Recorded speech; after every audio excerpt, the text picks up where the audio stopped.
Thank you for tuning in to Imagination Upgraded. It's your host, Brandon Champ Robinson, and I have a super dope tutorial for you today. I'm going to show you how to do a one-camera multicam music video. Yep, one camera multicam. So, without further ado, let's get into it. A few weeks ago, I shot a video from a girl, Kaylee Crossfire, and you can check out the video in the description below if you like. Please do. I'm sure she would be absolutely ecstatic if you did that. But what we did was we went out to the beach. We shot with one camera, and the trick to this is to make sure that you have some sort of Bluetooth speaker device or some sort of radio so that your camera can pick up the audio and also the artist can hear the audio very well. This is very critical to making this method work.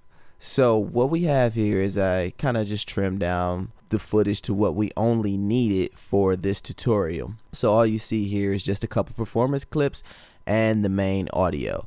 So I'm gonna go ahead and make this a little bigger here, because the first thing we want to do is we want to mark a beat, and usually I mark the first beat in each clip. So I'll start off with the audio so you can see where I marked it at. So it hits right on that one there.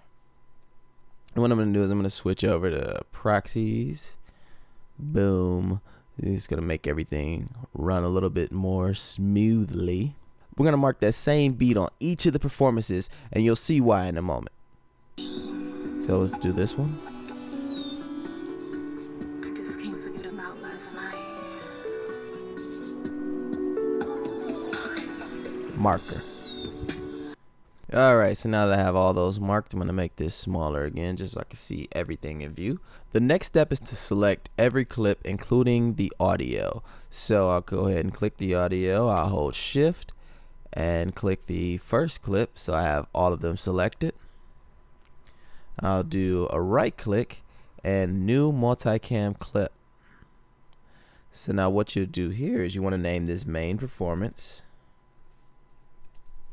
Sometimes I'll do first verse, second verse, things like that, but for this I'll just do main performance.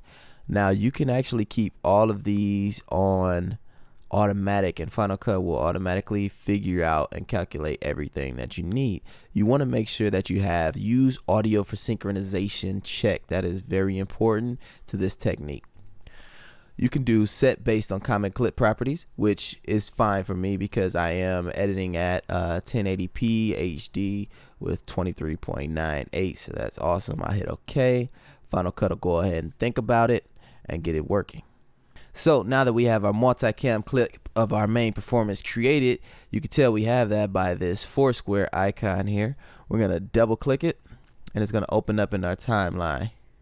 Now the first thing you notice is that the markers that I made are pretty much lined up, which is a great indicator that I have a successful sync, but I have to check it. So I am going to solo this track with the audio only, and I'm going to check it against the video of each one of these. So I'm just going to start somewhere like around here, and I will hit spacebar to play.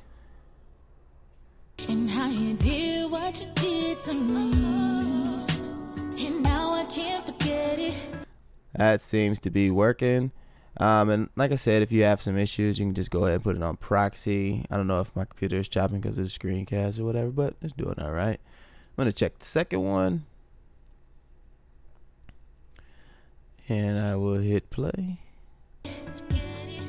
Hear people talking to me, but I'm in a daydream thinking about how we met. Perfect. Now that we have our main performance multi-clip created, you can tell by this little foursquare icon here. We're going to click on it and press Command Shift 7. Command Shift 7 will open up our multicam viewer. Notice up here you have this icon, which is enable video and audio switching. This is enable video switching only, and this is audio switching only. We're going to select audio switching only and then click your main audio track. From there, you're going to select video switching only and leave it there. You don't want to touch the audio track anymore at this point. From here, I'll drop this down into the timeline. I am going to trim off the top just a bit here. So I'll come about right here. All this extraness that we don't need. I'll come about here, and you know, I'm Final Cut Ninja. I'll hit Command B, make a blade cut, click this first guy here, and delete it. Now what I'm going to do is I'm going to close up this browser. I'm going to give myself some more room here, and I'm also going to close up this event browser here. So I'll do hi browser. Now I have all room for making edits. And I don't know why my computer's acting funky. It's really early in the morning. It's probably tired. So I'm going to start somewhere in here just for tutorial purposes. And I am going to press play. Now once I press play, I'll begin to click on these 3 clips here, and it'll edit as I go. So let's see what happens. Hit play. Kind of love that makes you rewind it, and I can't focus at all. The only thing on my mind is just how sexy you are. Oh, now notice in this clip that I cut to, she actually made a little mistake here. She started talking to me. I was directing her, and I'm like, don't talk back to me. Just listen to what I'm saying. So what I can do is I can just change it by clicking on one of these, right? You would think so, but if you click on any other one, it's gonna make a cut, and that's not what we want. We just want it to replace it. So I'm gonna undo that, and the way we have it just replace it with a new one is hold Option, and you get this little finger and click the one you want to replace it with. Now we've got that replaced. We can keep going. My mind is just how sexy you are, and how you did what you did to me, and now I can't forget it. Hear people And that's pretty much all there is to it. This is how you'll lay down your base edit. Now I'll show you a quick ninja tip here. The multicam viewer also corresponds with the numbers. So this will be number 1, number 2, number 3, 4, 5, 6, 7, 8, and 9.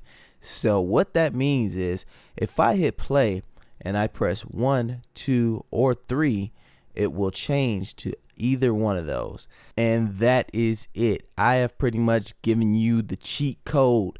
Go through the whole song, edit your bass line like that, and then you can leave it like that if you want to, but if you leave it like that, it's gonna suck. You cannot just leave it with just a performance. You got to go back in there in a secondary storyline, add your B-roll and your narrative story and all of that.